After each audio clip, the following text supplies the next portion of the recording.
নিয়ন্ত্রণ হারিয়ে রাস্তার ধারে নয়াঞ্জলিতে নেমে গেল লরি। এই ঘটনায় তীব্র চাঞ্চল্য ছড়িয়ে পড়ল আরামবাগের চাঁদুর এলাকায়। জানা গেছে শুক্রবার ভোরে লরিটি নিয়ন্ত্রণ হারিয়ে রাস্তার ধারে একটি গাছে ধাক্কা মেরে নয়াঞ্জলিতে নেমে যায়।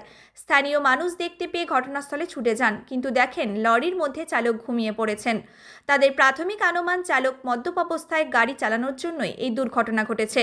খবর পেয়ে আরামবাগ থানার পুলিশ চালককে আটক করে থানায় নিয়ে যায়। আমরা এসে দেখলাম গাড়িটা এভাবে নেমে পড়ে আছে, এসে গাছটায় ধাক্কা মেরেছে, মেরে এসে এভাবে উল্টে এভাবে পড়ে আছে।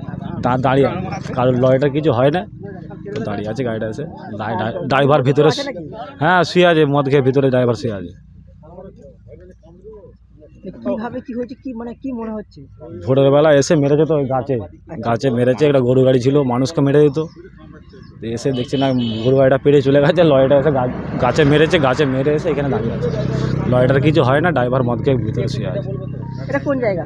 এটা ইটপাড়া ঢাল, সিরিজতলা। আপনার নাম দাদা? আমিরুল।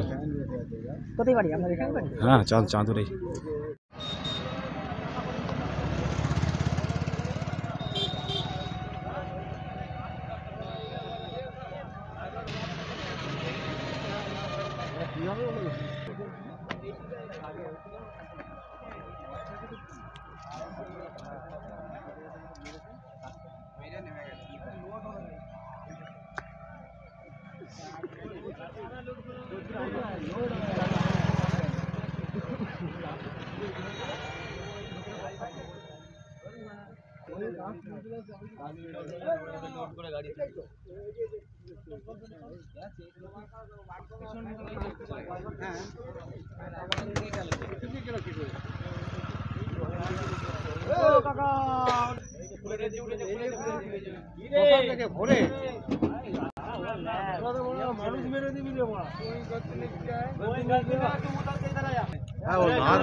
चलो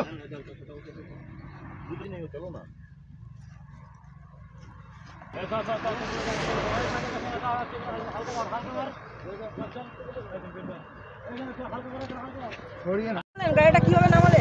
हाँ 7093 ये लो हमको हमारा गाड़ी झुक गया।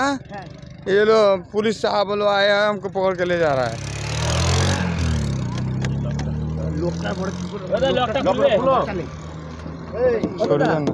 हाँ बाप रे बाप, भैया तो आतंकवादी है काम। राधे श्याम यादव। ये गाड़ी रिवर्स किया, झुक गया, नम गया।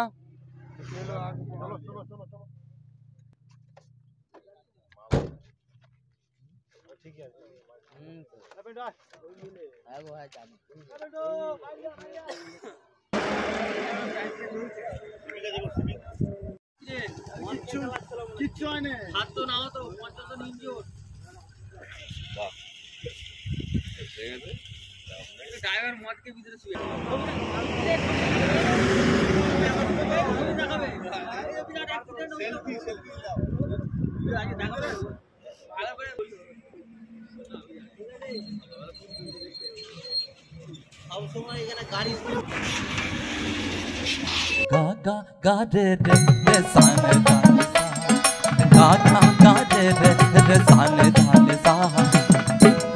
খুলে ফেলে দাও জাতির বর্ম, এ পরব মানে মানব ধর্ম।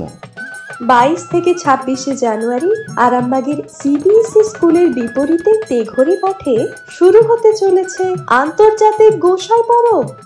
এবছরের বিশেষ আকর্ষণ 27 জানুয়ারি থাকছে ধুলোট। সকলে অবশ্যই আসবেন।